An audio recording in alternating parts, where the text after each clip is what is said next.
Well, good afternoon to everyone, and welcome once again to Viewpoint.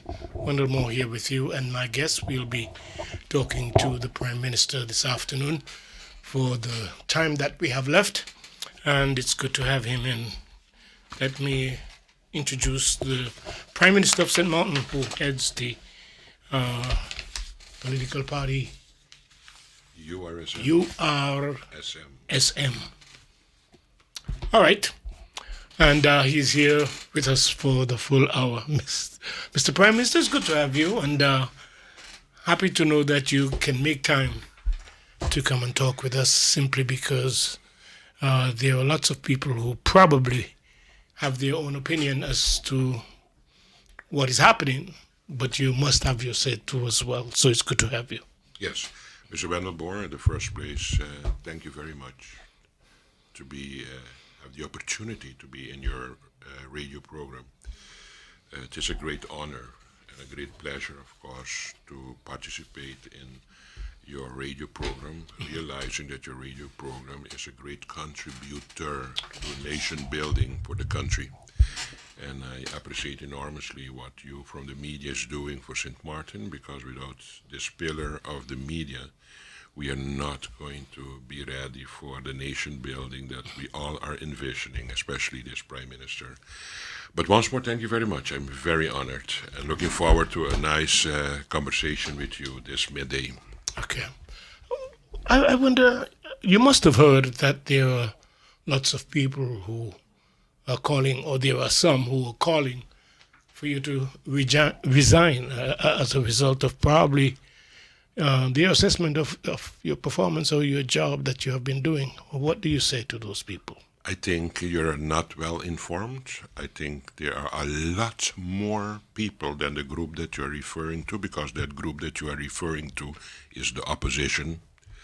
And the task of opposition is to get rid of a reigning government. That is the task of opposition. So I do not expect different from that group.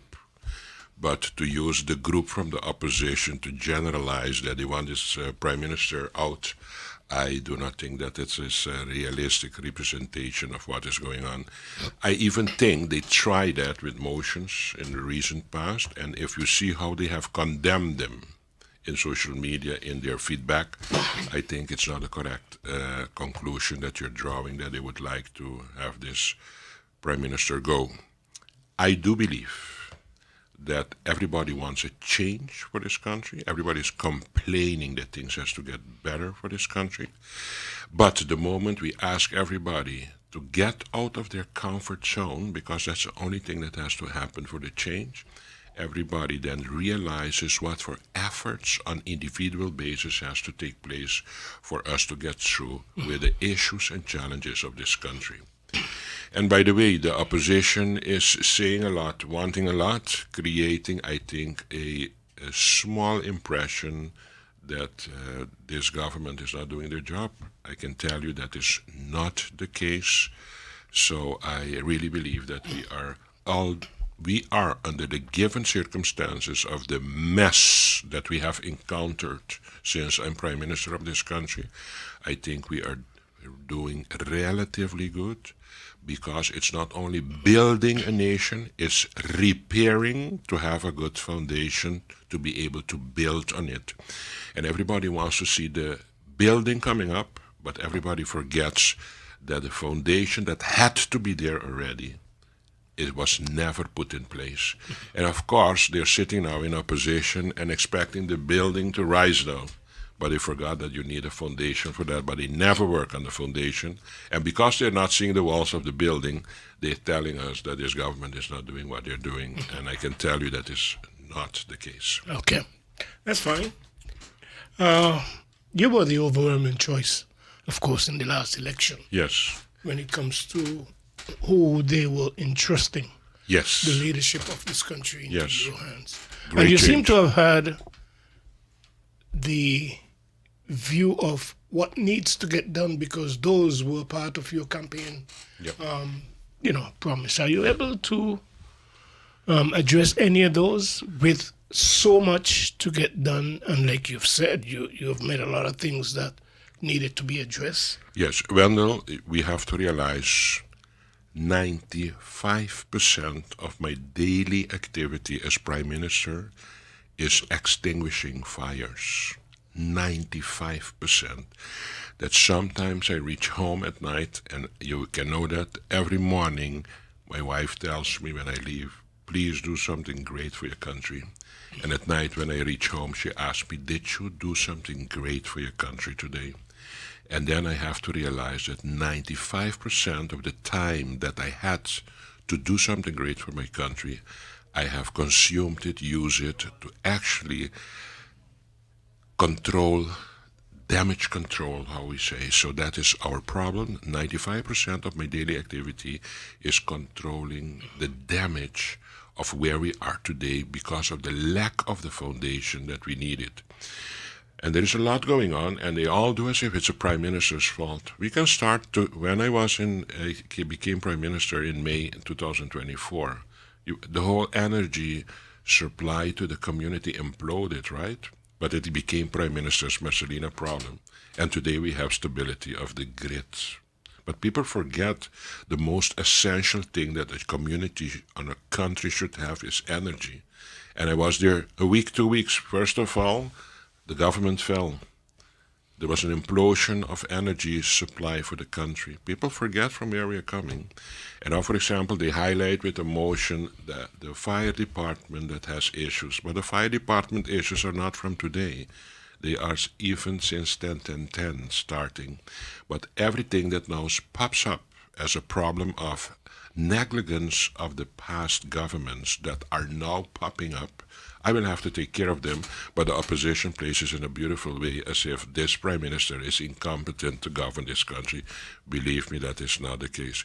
And you know, they had a motion, Mr. Moore, recently. They had another intention. They had a motion to actually of distrust, of course. That is where they wanted to go. And I can tell you that if tomorrow this government falls and there is a new election, every people are going to get a more a impressive, realistic impression of the reality, what these people want. And these people want nothing else than serious leader guiding this country step by step in a great way without personal agenda to make sure that we have a great stable growth of our nation in which we create circumstances and conditions to increase the livelihood of our people. And we have a lot of problems in this community. But on the other side, great things are happening too. We are working on a solution now for the fire department after years of neglect of this department. Secondly, the ambulance department, the same. They have been neglected for years. Don't forget, when I started, there was no airport opened and no energy in this country. Today we have energy. We tend to forget from where we were coming. And then I took over this GB and I said, guys, let's come now with the 30 megawatt energy for St.Maarten. We opened the airport, as I told you. We just started with the construction of the new detention center that is also challenging the human rights of this country. Don't forget it. We just demolished the library. Don't forget, there is a national library that I'm working on for St.Maarten. People forget when I became prime minister of the country, we were how long on the level of a foundation for the hospital. Look today where this hospital in its construction is. Recently, I submitted the HCPR, that is the big for the admission of medical professionals for country St.Maarten. These things take time before you see them coming up. And I can sit here and name a list of things that we're doing in this country to actually push this country to a level that we all can have a great level of livelihood for our country. You know, when more the only thing we do is, and you can see the strategy of creating impression. Opposition is doing nothing, right? They are in parliament, they're screaming the whole day. We are professionals in identifying problems. But they think that they are identifying a new problem. They are talking about the same problems that existed already in the time that they were in government. But now, all of a sudden, they forgot it, and now they're talking about identifying problems and throwing it outside there to create restlessness. That's one. The second type of politician that we have here is those that not only identify the problem, but those that analyzes the problem. All day they can talk about the problem. And this Prime Minister wants now solution for the problems that have been for years identified and for years have been spoken about. And that is what I'm doing now. And opposition is getting nervous with that because they see that I do not react on their statements. I stay focused and I do what has to be done for the country. In the meantime, they're telling me, what does this Prime Minister do in 1.5 years that he is in government? I just mentioned, sitting here, a list to you what we did. I want to ask now, what did Parliament, especially the opposition, do in the past 1.5 years? Throw out already, blaming people, creating confusion. Okay, but they have a legislation task too. What did they propose for betterment for the livelihood of these people, instead of just going there, sit and criticize the whole day? We understand that is their function, but at least next to that, you should be able to prove that you did something great for your country too. And it's very easy the way they do it. They just sit there. They have no responsibility, they think. They just throw out, criticize the whole day. And Mercelina just has to walk the walk with them. And I can tell you and guarantee you that we will walk the walk, not for them, but for the people of St. Maarten, because they deserve better. Part of your inheritance as Prime Minister, Yeah. now that you're in, was an agreement made with the Dutch regarding the country package. Yes. And that is, I believe, if I'm wrong, please let us know where we missed it. Is meant to create sustainability Yeah. when it comes to Yeah. St. Maarten, being able to support your budget, at least, those kind of things so you could get things done. Yes. Where are we with that? Okay. First of all, the agreement with the country packages through the TWO and the Tijdelijke Werkorganisatie, as we call it, is a TWO. That agreement was made before my time. So when I became Prime Minister, the TWO settlement was done in the time of the government that is now in opposition. So I just took it over. And this TWO is really supporting in improving sustainability in government. For example, we want to digitalize the government to make it more accessible to the people and more efficient to the people. And this DWO is contributing financially enormously for us to get upgrade of digitalization for the organization of government. And for example, that is an example. Another one is recently I submitted the HCPR, the Healthcare Professional Registry, that is called the Dutch BIG that we have here, that I think does not work for country St. Maarten. The workout of what I have presented as a draft legislation, a lot more has to happen before we can implement it.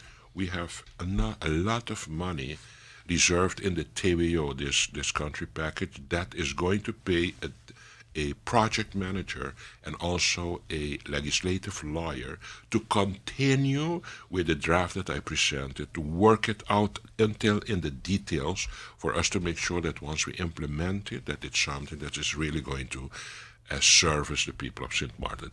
This TWO is doing a lot, and especially a lot of technical assistance, but also financial assistance to create sustainability for country St. Maarten. I was in the beginning a little critical with this TWO, but we see now that TWO is actually contributing significantly, especially seeing our financial challenges with our budget. We rely a lot on finance of TWO for us to get through with projects that were not invented by the TWO, but projects that actually were invented or designed by the ministries of our own country. And now we even make use of their finance to actually realize our projects. One of them is this big registratie, HCPR. They're also, since the beginning, I included them in that project. And now they're going to pay a project manager and a legislative lawyer on their account to help our country to get the legislation. What more do we want?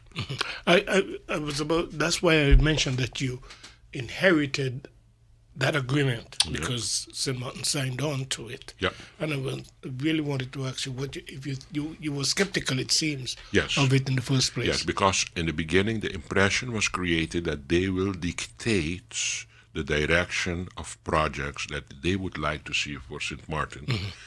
And since I'm in government, I accentuated that they pay, but we decide on the projects. And I really have to tell you that they are very, very open for my suggestions. And until now, I didn't have one confrontation with a TWO in the sense that they would want to execute something that is against the will and desire of at least my government. So I have to acknowledge that they are really supporting us to make our country more sustainable. They would say what they want or what we can do. They would propose ideas, but I can. think we should know better. And we can say no too, right? And we have to get Oh, well. accustomed that we determine in our country what we want and what we don't want. And we always think that the Dutch does that for us. That is not true. Since I'm sitting as a prime minister of this country, I have to tell you that I do not have the impression that the Dutch they are pressing me in a direction. Absolutely not. I have an autonomy in my country, and I have the impression that the Dutch must respect, and they are respecting. For example, this morning I had a great meeting with the three prime ministers of Curaçao, Aruba, and myself, and the incoming prime minister, Mr. Rob Jetten of the Netherlands. Never happened in the future of these countries in the kingdom that before the prime minister sits, that we sit already with the four of us at the table. And that was my initiative. I called Mr. Jetten. I said, Mr. Jetten, we're going to do this different this time. Let's make history. And I proposed him three things. The first one was today an online meeting with the other leaders of the other prime ministers of Curaçao, Aruba, and St. Maarten with him. The second one is I proposed today a quarterly meeting with the prime ministers from the four countries in the kingdom, and I proposed to him for us to jump in a plane next month, for us to personally sit the four prime ministers together, for us to align our governing programs with each other, for us to stay focused and actually uniform in the way we want to achieve results for each of the countries. And of course, we will have in that session with that personal encounter that each prime minister will sit separately with him too, with his own custom-made wish list for his specific country, that we can see, okay, how can the kingdom contribute for the Prime Minister of Aruba, Curaçao, or St. Maarten to be able to realize his vision for his country. And I think these are great developments that are taking place.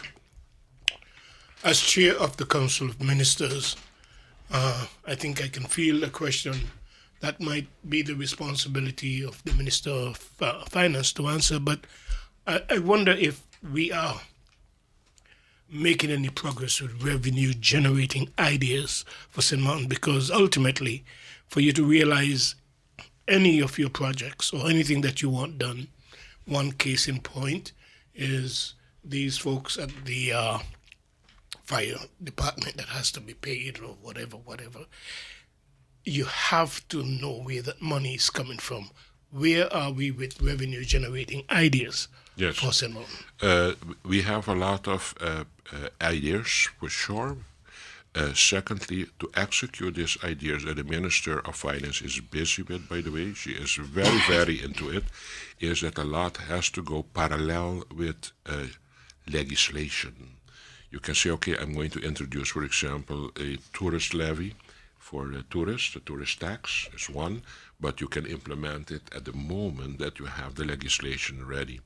So what the minister is at this particular moment, she has her ideas and visions about what has to be implemented for us to increase our revenues for our country. But the problem that is withholding her is that she cannot execute it if there is no accepted legal framework to execute it. And that is in the phase we are. And a challenge with that is the manpower for the legislative part of the trajectory. And that is what, of course, is hampering and hurting government a little, that we do not have enough professional treasury to guide all the implementations of all the projects that we have that for sure will contribute to increasing revenue for country St.Maarten. But it has, and I can guarantee you that this Minister of Finance, Mrs. Marinka Gums, is doing a great job.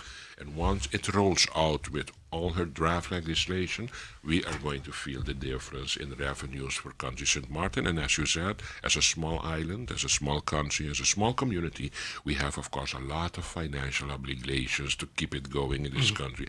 It's one to say we're going to do it to please everybody, but the other side is, of course, you must have the money, the finance to do it too. So that is what we realize that we want to execute, is increase revenue. Legislation has to be in place. The plan is there. The legislation has to be there so you can apply it and implement it. Another issue that we have is the checking or the follow-up when it comes to any new legislation that you put in place. Let's say there's a revenue generation, the control aspect. Yes. That is a weakness, you must admit. And we can see it in all sectors in our community. Be able to do something is one, but to give follow-up to it is another challenge. And that is the problem we have to in this government, is that we do not have enough manpower to give follow-up to legislation that we have already. If you see misbehavior, for example, in the traffic alone, people stop whenever they want, they stop on the road, they park their cars where they shouldn't park their car. It's very practical. The legislation is there, by the way, but the problem is, of course, to have enough manpower to execute what we have in legislation already. That's another challenge. My biggest national crisis of my country, I have a few. The first one is not the stability of the grid of energy, but guarantee sustainability of energy. That is what we're working now on. I can guarantee you that we have stability now, but I cannot guarantee you sustainability. That is where we have to go with this country. That is one. A second challenge we have in this country is a lack of a sufficient professional treasury, manpower, human resources, knowledgeable people to help execute all the plans and policies that we have.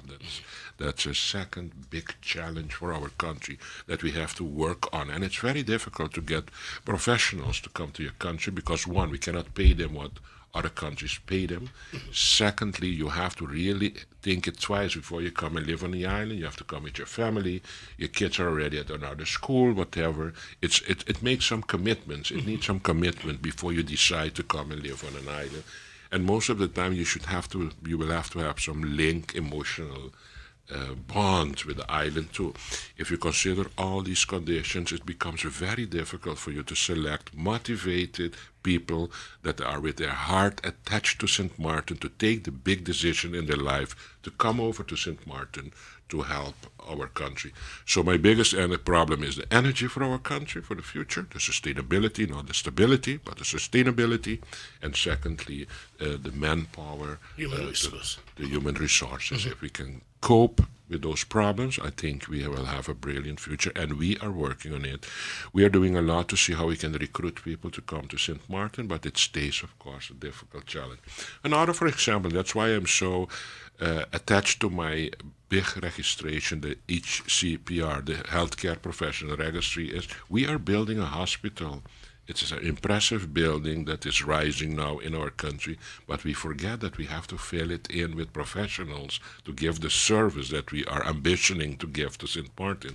We cannot stay with the same small crew of medical doctors here and nurses and think that we're going to walk over from one day to the other and there is an audit concept of healthcare that is going to be presented to the people of St.Maarten. And that's why I want this Healthcare Professional Registry to be executed as soon as possible, so we have more access to medical professionals abroad, except the Netherlands, because we are very focused on the Netherlands now, and with this legislation we will be able to actually broaden our scope to look for medical professionals in other countries that, by the way, has very good professional healthcare level that they provide to the people, and hopefully we will get in that form the necessary professionals to help us with our country. Let me give you a breather and at the Thank same you. time Thank you very much. take a break. This is Viewpoint with yours truly. Dr. Luke Mercelina is here with me for the full hour. We'll take a quick break. When we come back, we'll continue. And welcome back to our conversation with the Prime Minister of St. Maarten, Dr. Luke Mercelina. He is here with us for the full hour. Dr. Luke Mercelina, of course, much of the conversation that we've had had a lot to do with structures, but there are everyday issues that are facing us that are usually provoking a lot of comments, whether it's on radio talk shows or whatever. One of them is traffic, indeed.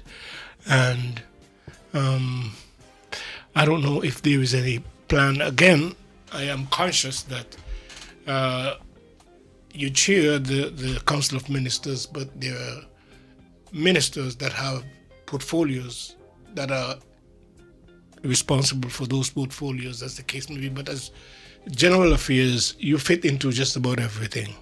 So is there anything that you can tell us about whether it's a short-term or long-term plan for addressing the issue of traffic?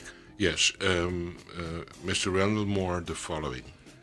We are a small island to start with, 16 square miles that side, very small.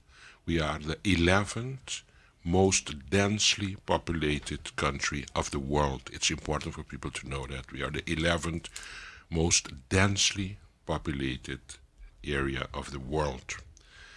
Combined with the fact that we have 7 roads, main roads here. People don't think that we have a lot of network of roads. We have 7 main roads in this country. I can go through it with you. We have the one from the airport coming to Philipsburg, passing in front of Kooiman, go to Philipsburg. That's one. We have the one from the causeway from the other side from Kolbe, coming again to a bottleneck by the Cahill to go over to go to Philipsburg. That is 2. We have the third one is the Linguan. We have the Linguan going by the hospital there. That's the third road. We have a 4th road that is the from Felixburg going through Sugar Garden to Oyster Pond. We have also the road to St. Peter's, and we have the Bush Road. And I think with that we have covered 7 main roads in St. Maarten. You know how many cars we have in St. Maarten? I checked it out. Coincidentally yesterday, 30,000 cars we have in St. Maarten. That is what we have registered. And we have an additional 2,700 rental cars. We have a most populated country, 7 main roads, 30,000 cars, 2,700 rental cars. And then combine that with an airport that transports, that brings 1.8 million tourists on a year base to St. Maarten. Can you imagine what it means for St. Maarten if you have 1.8 million people here in St. Maarten with the airport? From that 1.8 million, about 600,000 to 700,000 stay in St. Maarten. The others leave the island. But still, on a daily basis, you have enough tourists to say, from wait a minute, so how are we going to arrange now all these tourists that come to St. Maarten, to this country? If you take the cruise ships, that means that per day we have additional 4,600 tourists on the island. If you take the airport with this 1.8 million per year, we have an additional almost 2,000 tourists per day. Together, it's about almost 7,000 extra persons that would like to have a rental car, by the way. So just for you to know, now we are looking forward to build a new big, huge hotel again, Setai Hotel in Indigo. We are looking forward to accommodate a huge Planet Hollywood in Great Bay. We want it all, right? We want the biggest airport to bring as much possible people in St. Maarten. We want the greatest harbor that can accommodate the biggest cruise ships for St. Maarten. We want all hotels possible of the world to put them all here, and all of a sudden when all are occupied, and then we have them, they have to move around too, so then we have the cars, and then everybody sits in the cars and start telling the government, but you have to solve a problem that sometimes is insolvable the way we are moving forward with this country. We have to ask ourselves, are we going to continue contributing to the development of more, and more for this country? Or are we going to say, okay, till here, let us know. I think that we are in overcapacity of use of this country and see if we're going to improve the quality of what we have brought together with each other in this country. This is significant country. Next to that, we have an import of cars. Nobody is talking about it, about the import of cars. Further, we have to organize, because I can tell you, I spoke with you about the 7 roads, most densely populated country in the world. Only the 7 roads, the amount of cars being 30,000 and 2,700 rental cars. Huge hotels. We have in St. Maarten approximately 4,200 hotel rooms. Can you imagine that? Next to that, we have 1,426 condos and apartments. And we have 1,700 villas, all with a destination to actually accommodate tourists. Once more, hotel rooms, 4,200, condos and apartments, 1,400, villas, 1,700. All these people, to occupy these houses, rooms, apartment, hotel rooms, they need a car, right? And we want to go more because we have to push, because we have to make it better for everybody. And when we have those cars then on the 7 roads of St. Maarten, everybody is complaining, but the government has to solve that problem.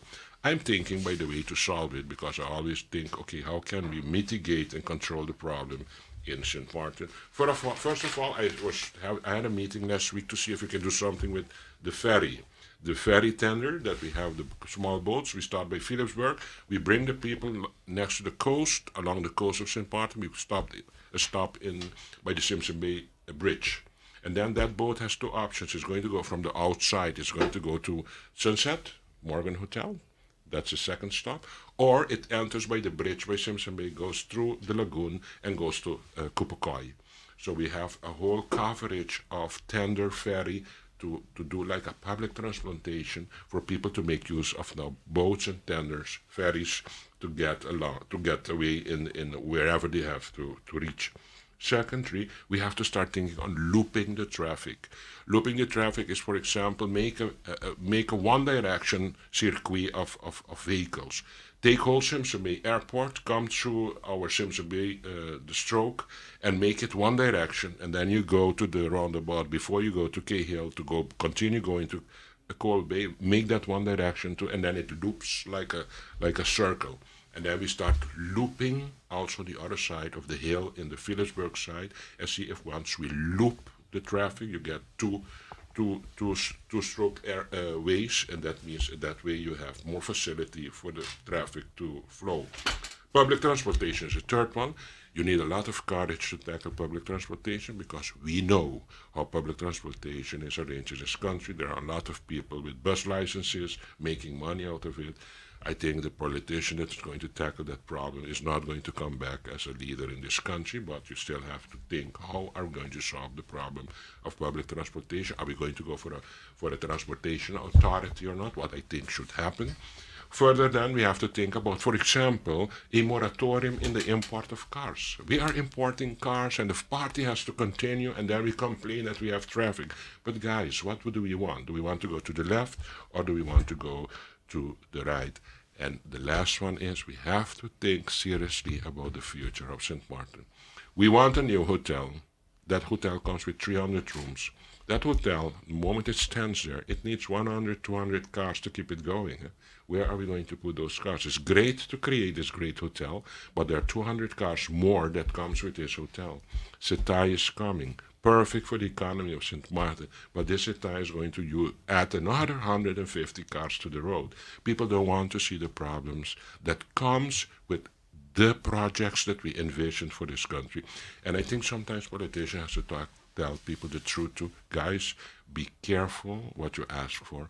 And the traffic that we are having now in this country is actually the aftermath of everything that we have been envisioning for country St. Maarten. That is what happened now. And all of a sudden, a small island, very densely populated, and then everybody says the government has to solve the problem. With the only 7 roads that we have, please, government, solve the problem of traffic. But if you tell them tomorrow we're going to stop new hotel construction in this country, everybody is going to kill you. But what do we want, though? At a certain moment, full is full, right? that is where we are. We are a very overpopulated area in the world. But we think that everything must be possible. That is not the case. The reality now is showing us that infrastructure is failing for the scale that we want development for country St. Maarten. More mega yachts coming, more piers are coming to station the mega yachts. Airport has to be bigger. We have now a whole department we opened for a new station to park the to a terminal for the private jets. Hotels are coming. All has to be possible to happen in this country, and then when we sit in the traffic, we start complaining, please government, solve the problem. But sometimes some problems are insolvable, but I still repeat, we are still looking for solutions. Another contribution is also if we can open the road from St. Peter's over the hill, Marigot Hill, to the French side, that will alleviate a lot. And there is one by Wimmet Hill too. And if we can open that one, it's going to give access because behind that hill is Dutch Quarter, right? So we open that one, we will have access to Dutch Quarter. So that will help also in the flow. So I discussed some options that we're looking into to see how we can alleviate the traffic. Everybody wants me to alleviate the traffic, but nobody wants me to tackle the cause that we ended up having so many cars on the road. People really think that we can continue feeling. I think personally, if you do a calculation about the amount of distance on the roads that you have in St. Maarten, if you really put all the 30,000 cars on those 7 roads, you're going to have more cars left over than filling the roads because they will be fully filled. And at some moment we have to ask ourselves, what do we want with this country? And it's a very realistic question. But it's a very sensitive one because everybody wants, of course, progress. But progress comes with traffic, for example, and that is the price that we're paying now. Sounds to me like what you have just addressed is more of a long-term plan than a short-term plan. Yes. But even if you look at a short-term plan, I was just wondering if any consideration was ever given to small things like road markings and upgrading what we have at the moment so that there can be more flow because a lot of it is hindered and kept back as a result of little help for those people who strangers don't know the road, and also we don't have seven roads you mentioned just now, but some of them are not in great condition. And that's the case too. But by the way, it's very nice that you speak about short-term plan and long-term plan. I want to disappoint you that St. Maarten has never made use of long-term plans. Everything in St. Maarten is short-term plan. And because of the short-term plan, we ended up where we are today with this country. And all of a sudden now you hear Dr. Mercelina has to solve the problem. If you, as they always say, if you don't plan, you will plan to fail, of course. And that has happened with St. Maarten. But still, I don't want to be negative. I travel once in a blue moon in my position to visit other countries. I can see all angles of other countries in the position that I am. And still, every time I come home, I say the people should see what is happening outside here, and then they will calm down and appreciate more what St. Maarten has to offer. Although there are a lot of people that are living in difficult situation with challenges, I understand that, but in general, this St. Maarten is still not so bad. And why I say that? If you look around, a lot of people from surrounding islands are still they're still dreaming to come to St. Maarten to work. So this St. Maarten should have something great that is actually triggering people to come to St. Maarten. We have 70 planes landing per 24 hours in St. Maarten. 70. 70. I recently went to a big country in South America. They had 4 planes landing on 24 hours. And these are big countries. And we have 70. If you go and stand there by sunset, you see how many planes are landing here in St. Maarten. And it's not even 24 hours because the airport is closed at night too. So put it 10 to 12 hours, 70 planes. That is approximately 5 to 10, every 5 to 10 minutes a plane lands in this country. Can you imagine that? If you take it 5 minutes, you have 12 planes per hour. You need how much? A lot of hours to fill that gap. So I think it's great to see that per 10 minutes 15 minutes a plane lands in this country. That means that St. Maarten should have something great that the world wants to come to St. Maarten. And we have to use that blessing to make this place better for the future. How much do you give consideration to some of what you're envisioning? Obviously, there is an element of doubt that you would have enough time to pull all of them off. Oh, man. But what if you're not there anymore? And one of the things that we notice happen on a regular basis here is when there is something put in place, often there's no continuity Yeah. to make sure that even if it's a good plan for St. Maarten, you continue with it. Because I guess part of the problem is everybody's looking for glory for whatever been established. And it has to be Carried in, short term. Nothing here is long term. But are you concerned any that Of if you course. don't pull anything off and you happen to be, God forbid, but if you happen to be not elected, and that they would carry on with these projects? No, they will. They should. Yeah, I hope they do. The only thing I can do, Mr. Moore, is make sure that I do what I can for the country and leave behind a legacy that at least I did that for the country. I cannot give guarantee for continuity because everybody that comes and sits in the chair has their ideas how to move forward with St. Maarten. I will do my part. And the great part of it is that I actually became Prime Minister at the end of a very nice professional career as a surgeon. So I have did my part as a medical professional for the people of St. Maarten, and I'm very honored and very blessed and grateful that the Creator gave me the opportunity with all the knowledge that I got in all those years as a professional doctor in this country to have the opportunity to sit now as a leader of a country to see, instead of healing patients, now I'm trying to heal St. Maarten. The patient for me now is St. Maarten, that's the name of my patient. And what I have to do now with my surgical knowledge is to dissect it in a way that we can recognize, identify the problem, treat it, and give hope and trust for the future. SMMC, Great. how soon can we look forward to the realization of that project? I think 2028. That would be my dream.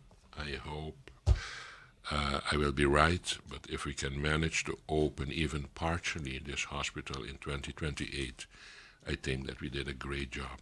I had two missions when I left the hospital. The nurses and the doctors told me, Dr. Mercelina, you have the opportunity now to make the difference for healthcare. Two things you have to do for us. You have to make sure that you bring the healthcare professional registry to St. Maarten. Now, after 1.5 years, I presented the draft last week. It has to be worked out still, but we are halfway with it already.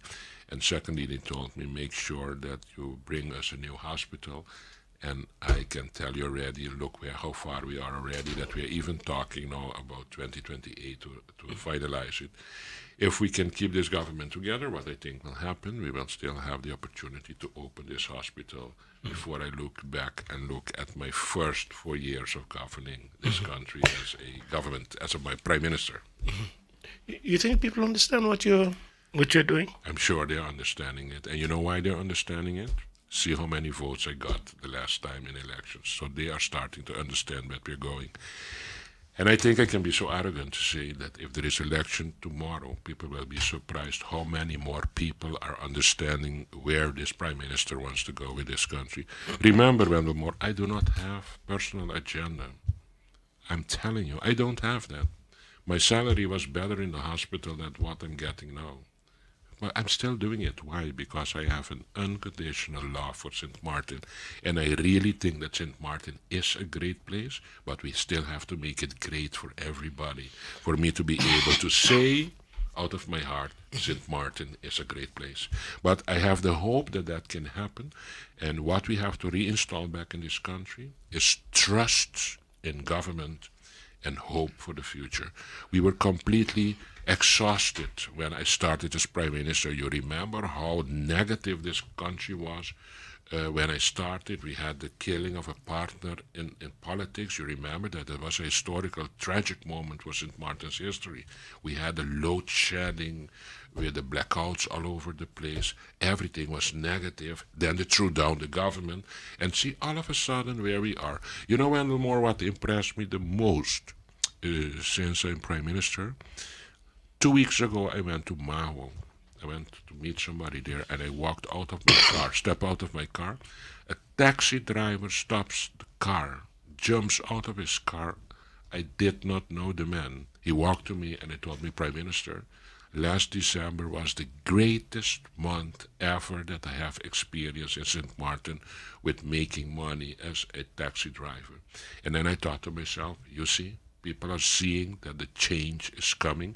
And you see, of course, if you look how we ended up with our season, everybody was very happy how everything was flourishing again.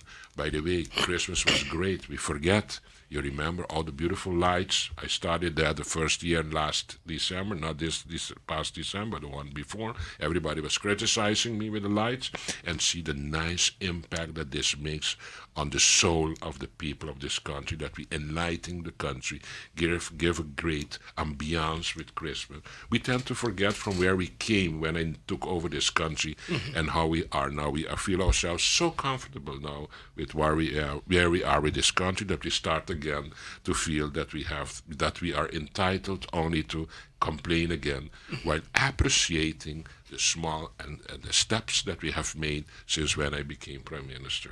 And there is much more to come, and believe me. You have a one-liner that you want to say to the people of St.Maarten? What would be what you would ask of them all? The only thing I ask of them is a little more patience with me, because I really have a great intention for St. Maarten. That is what I want to ask them, and what I want to tell them is I love them. All right, Dr. Luke Mercelina, folks, we had a conversation with him for the full hour, of course, and I thank him so very much for coming in and at least give us an idea of what he's busy with. We know that when he started, yes, there were lots going on. We were trying to come back from all that was happening, and we must not forget that, hey, we have made some strides, but if it's not enough, all you got to do is, speak it out. All right, Dr. Mercelina, thank you so much for Mr. your time. Moore, thank you very, very much. Once more, a great honor to have been in your program. Looking forward to many more sessions with you. And I want to once more make use of this opportunity to thank personalities like you that are really engaged to contribute to nation building with the profession that you're in. And thank you very much. The nation is thanking you for the extra mile that you're going for this country. Thank you so very much. And that would be the final word for today. We invite you to come back and join us again tomorrow when we'll do this all over again. And also, today being Wednesday, I'm here again this afternoon, an invitation for you to join me at 5. In the meantime, you take care of yourself. I want to thank Dr. Luke Mercelina for his time, and hopefully we'll have him back some other time. You take care. Goodbye.